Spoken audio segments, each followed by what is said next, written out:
Abordar una investigación jurídica desde estos pilares, tales como las técnicas de investigación jurídica, las técnicas de documentación jurídica, la redacción, el estilo, la composición, son la clave para que el resultado no solo sea riguroso, sino que también sea persuasivo y profesional. En el derecho el fondo vale tanto como la forma. En esta oportunidad vamos a conocer cómo se conectan la metodología de la investigación con el mundo del derecho. Nosotros somos el equipo número 3 y vamos a conversar con relación a los paradigmas y métodos de investigación. Bienvenidos, mi nombre es Luis de Santiago. Vamos a partir desde lo que es un planteamiento a una investigación jurídica. Es decir, un problema en una investigación de posgrado no solamente puede ser una simple pregunta de qué dice una ley X. Debe configurarse una auténtica problematización conceptual. Para Karl Popper afirmaba que la ciencia no comienza con observaciones, sino con un problema real. En el derecho estos problemas emergen de 3 fuentes fundamentales. Por ejemplo, contradicciones sistemáticas. Cuando 2 normas de igual o de distinta jerarquía ofrecen soluciones incompatibles para un mismo supuesto de hecho. Esto resquebraja la teoría que tenía Hans Kelsen con relación a la pirámide. La anomía o la ineficiencia social. Es decir, que si todo el ordenamiento jurídico vigente penal que tenemos en este momento en Venezuela realmente está siendo eficiente para la aplicación en la sociedad. Y por último, los conflictos axiológicos. Cuando la aplicación estricta de una norma legal formal entra en colisión con los principios morales, principios fundamentales de justicia o los derechos fundamentales de justicia consagrados en la Constitución de la República Bolivariana de Venezuela. En este momento es donde existe realmente ciertos problemas que la investigación jurídica debe darle solución. Muchas gracias. Cabe destacar que para poder estructurar de manera efectiva este planteamiento, se debe seguir unos pasos que son la base fundamental para ello. En primer lugar, tenemos contextualizar el problema. Aquí debemos describir la situación actual y los antecedentes de la institución jurídica que se va a estudiar. Explicar cuál es la contradicción y el vacío legal que existe. En segundo lugar, tenemos la formulación del problema jurídico, que se debe plantear el problema de una forma de pregunta que sea clara, concisa y específica, donde no exista una ambigüedad. Como tercer lugar, tenemos las preguntas de investigación y es necesario desglosarlas como el problema principal para luego redactar una serie de preguntas secundarias, las cuales guiarán la investigación jurídica que se esté realizando. Luego tenemos el objetivo general y específico, que se debe comenzar con unos verbos en infinitivo, como por ejemplo analizar, determinar, proponer, evaluar. De esta manera se define qué es lo que se busca lograr en investigación, el objetivo general. Luego tenemos la justificación y la viabilidad. En la justificación se deben explicar la importancia social, teórica o práctica de la investigación. Y la viabilidad es la que va a demostrar que se encuentra en los recursos, los documentos, las leyes, la jurisprudencia para poder culminar con el proyecto, y se expone el impacto social y la utilidad práctica para mejorar la administración de la justicia o la reforma legislativa. Relación sujeto y objeto del conocimiento. Este es el vínculo fundamental que hace posible el conocimiento. La misma es una correlación dialéctica. Es decir, el sujeto, quien conoce, y el objeto, lo que se va a conocer. Se necesitan mutuamente, ya que cabe destacar que ninguno puede existir como tal sin el otro, con el acto de conocer. Esta interacción se desarrolla mediante las siguientes características. El sujeto no es más que el individuo dotado de conciencia y voluntad. Es el investigador. Su función principal es aprender, interpretar y dar significado a la realidad. El objeto, por otra parte, es el fenómeno. Es el ente o realidad física abstracta que existe de manera independiente al sujeto. Es todo aquello que se observa, analiza, busca ser comprendido. Hans Joris En su obra Verdad y Método, destruye el mito de la neutralidad del observador a través de su concepto de círculo hermenéutico. Es decir, no hay interpretación sin prejuicios, entendidos estos como estructuras previas de significado. En el derecho, el sujeto cognoscente está condicionado por su contexto sociopolítico, su formación doctrinal y su ideología. Por ende, la investigación jurídica es una actividad situacional. El sujeto es parte constitutiva del propio sistema que intenta estudiar. Hola, buenos días. Yo le voy a hablar un poco sobre lo que es el proceso de conocimiento dinámico entre sujeto y objeto. Se debe entender que el proceso de conocimiento dinámico es esencial y se sostiene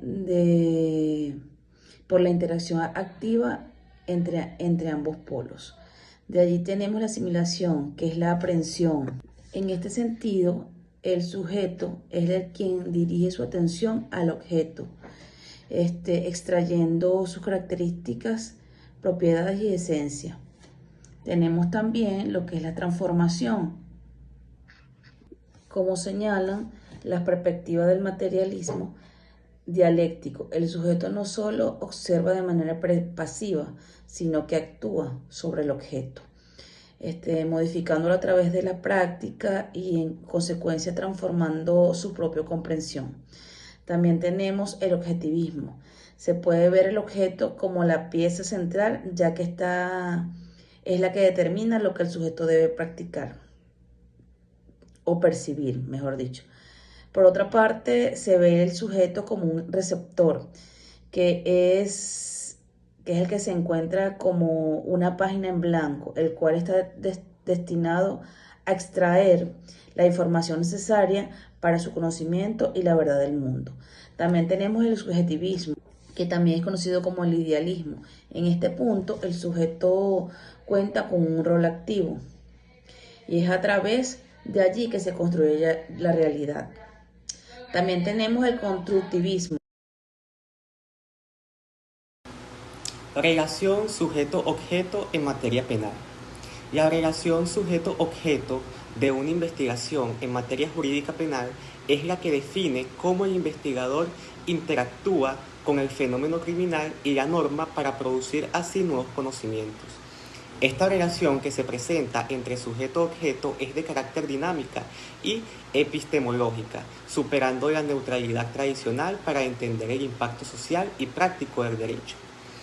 En primer lugar tenemos el sujeto, que es el investigador. En este sentido, el investigador será el juez, fiscal, abogado o estudiante que aborda el fenómeno penal desde una postura crítica. Rol activo. En este sentido, hablando en materia penal, se puede decir que el observador no es meramente pasivo, pues utiliza su dialecto, marco teórico, herramientas metodológicas para percibir, interpretar y explicar la realidad penal. También tenemos la objetividad e imparcialidad. En esta materia, el sujeto debe desprenderse de prejuicios y sesgos para poder lograr una reconstrucción epistémica fiel de los hechos y el derecho. En segundo lugar, tenemos el objeto del conocimiento. En materia de derecho penal es muy complejo. Por esta razón se divide en tres principales dimensiones, esto según la teoría tridimensional del derecho. Dimensión fáctica no es otra que los hechos donde se puede mencionar, por ejemplo, el delito, el comportamiento humano, la materialidad del acto y las circunstancias espaciotemporales de la comisión del hecho ilícito. Posteriormente tenemos la dimensión normativa. En este punto lo que se va a señalar es el conjunto de leyes que regulan la conducta humana, como lo es, por ejemplo, el Código Penal, la dogmática penal, la tipicidad y los procedimientos legales necesarios para normar dichas conductas. Dimensión valorativa. Es aquí donde se especifican los bienes jurídicos protegidos, como lo son la vida, el patrimonio y la libertad. Estos como fundamentales derechos del ser humano. También se mencionan los principios de justicia, proporcionalidad y las garantías que vienen a formar parte fundamental de los derechos de los ciudadanos. nombre es Noribel Irigoyen y hoy vamos a conversar un poco acerca de lo que es la dinámica de la relación sujeto-objeto.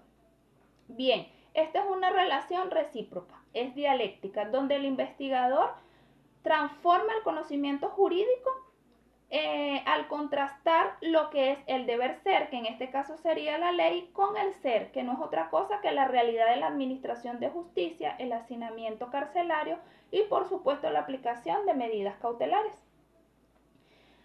Ahora bien, el sujeto somete al objeto en estos casos a lo que es un escrutinio analítico riguroso, donde es aplicada la dogmática, el análisis jurisprudencial y por supuesto el método empírico.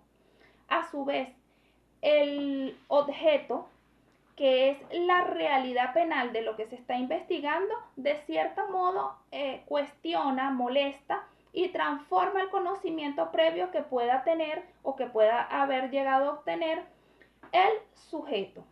¿Y qué pasa con esto? Que esto obliga al sujeto a tener que teorizar, argumentar y proponer soluciones jurídicas concisas al caso o al problema que se esté investigando en esta oportunidad. En lo que es nuestro sistema penal, que es el sistema penal venezolano, en la práctica, cuando hablamos de sujetos, podemos decir que lo constituyen lo que son los sujetos procesales, como por ejemplo la víctima, el imputado, el Ministerio Público, el juez, por supuesto, y en este sentido el investigador debe medir principalmente lo que es la eficacia de la tutela judicial efectiva y el debido proceso, que no es otra cosa que, por supuesto, una garantía constitucional y el otro, un derecho humano fundamental. Muchas gracias.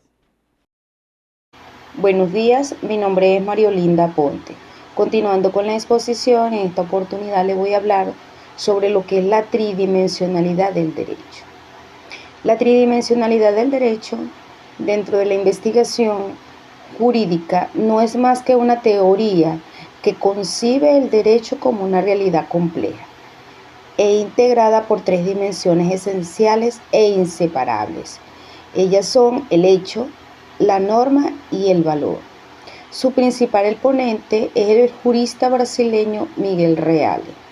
Para entender con claridad, es útil concentrarla con otras posturas previas que la teoría de Reales buscó superar. Podemos decir que el iusnaturalismo ponía el énfasis en los valores, un derecho ideal basado en la justicia.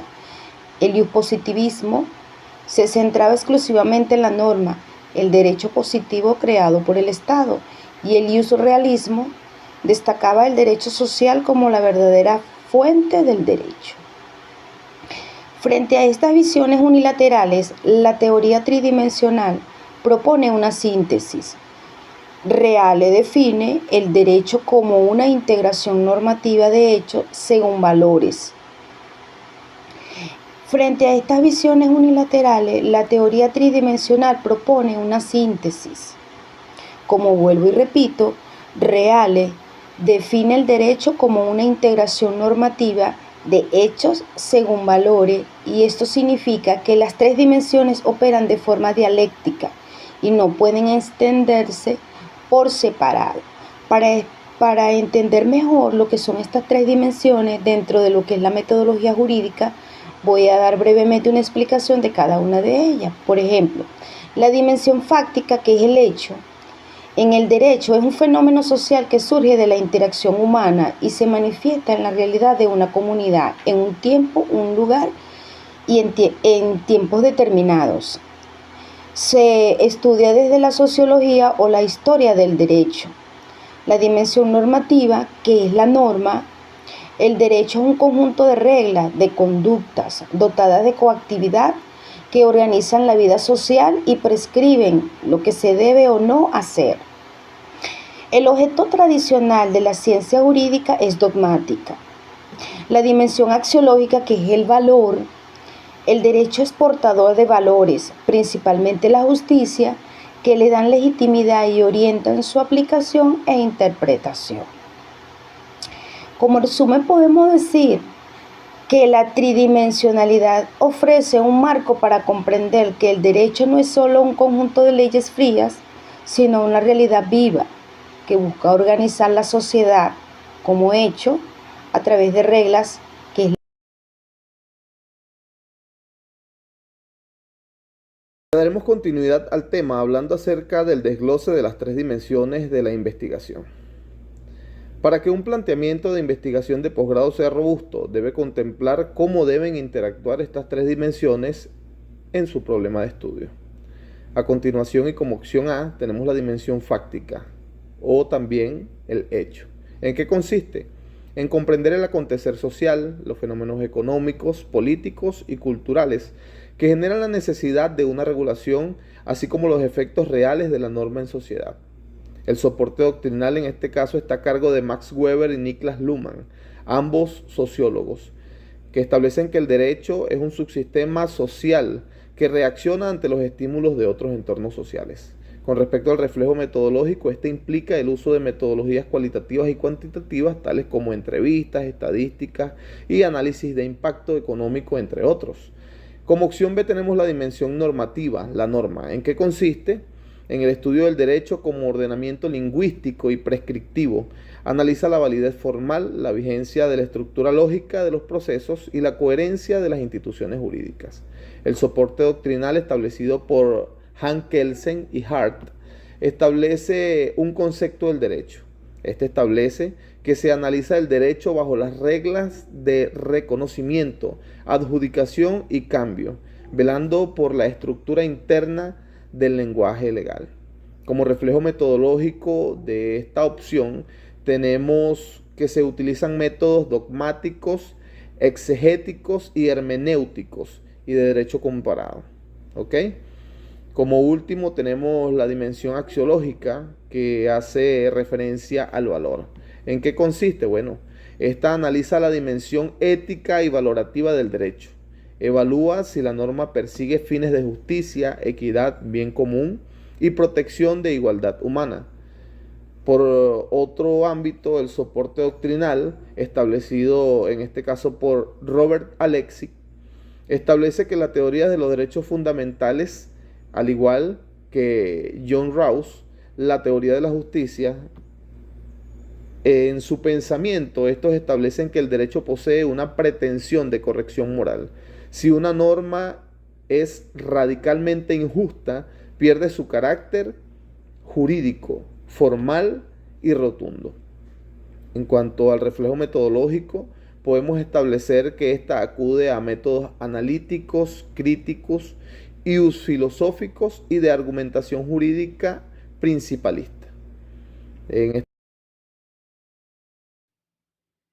Plantear una investigación jurídica hoy exige de poner el sesgo de que el derecho es un conjunto cerrado de leyes listas para ser recitados. El investigador debe asumir que el planteamiento de su problema debe descubrir una fractura dentro del sistema normativo, social o valorativo.